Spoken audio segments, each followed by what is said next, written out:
First introduced in 1996 as the company's entry-level sports car, the Porsche Boxster is now in its third generation, which was launched in 2012. Redesigned to include styling cues from the 911 and 918 Spyder, the third General Boxster also received a new, more rigid chassis, revised engine, and a small weight reduction compared to its predecessor. The engine lineup included 3 flat-6 units at first, but this changed in 2016 when a comprehensive facelift replaced them with smaller, turbocharged flat-4 powerplants.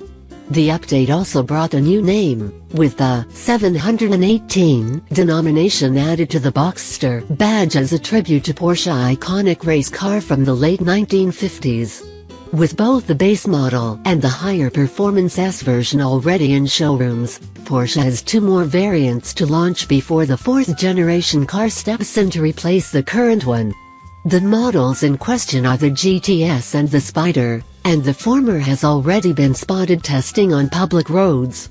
Not much is officially known about the upcoming 718 Boxster GTS, and the test car doesn't look quite ready to hit the assembly line, but its design isn't much of a mystery given the fact that we already know what the base and S versions look like. However, the engine is a complete mystery at this point, with 2 scenarios being discussed in recent months. Will the GTS continue to use the naturally aspirated 6-cylinder, or will it get a turbocharged flat-4? How much extra power will it get over the Boxster?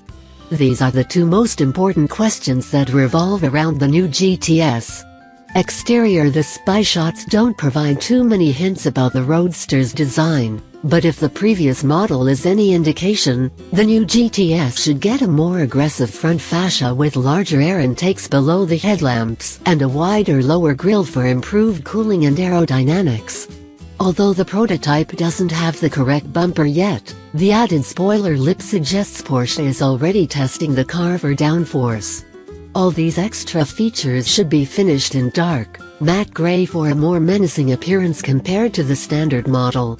Interior: the interior of the upcoming GTS is still a mystery as of this writing, but the facelifted, standard Boxster model provides plenty of hints as to what we'll find inside. Much like the previous GTS, the revised cabin will be heavily based on the Boxster, which means it will benefit from the new dashboard with revised A/C vents and an updated instrument cluster.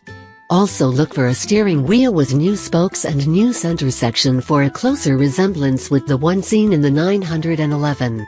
Drivetrain: with no official information as to what will motivate the upcoming GTS, it's not yet clear whether the Roadster will continue to use the naturally aspirated flat-6 or get the new turbocharged 4-cylinder engine.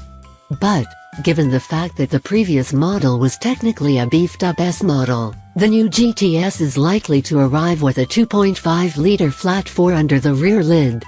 The engine is brand new and made its debut in the Boxster S for the 2017 model year with 350 horsepower and 309 pound-feet of torque.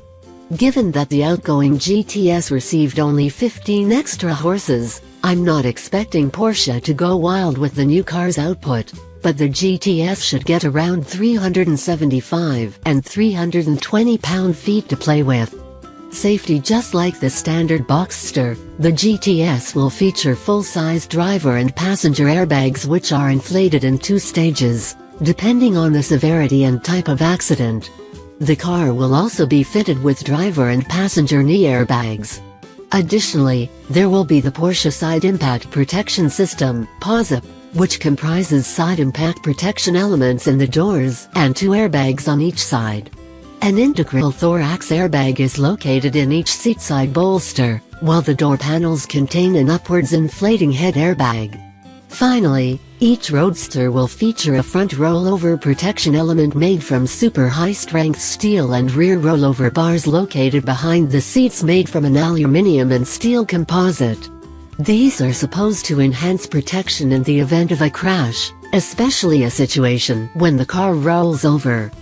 prices. With the production model still a few months away, there's no word as to how much it will cost, but I expect the facelifted GTS to cost a bit more than the outgoing model, given that prices for the Boxster and Boxster S have increased by more than $3,000. The previous GTS came with a 19% premium over the Boxster S, and it's safe to assume that the upcoming model will fetch something similar.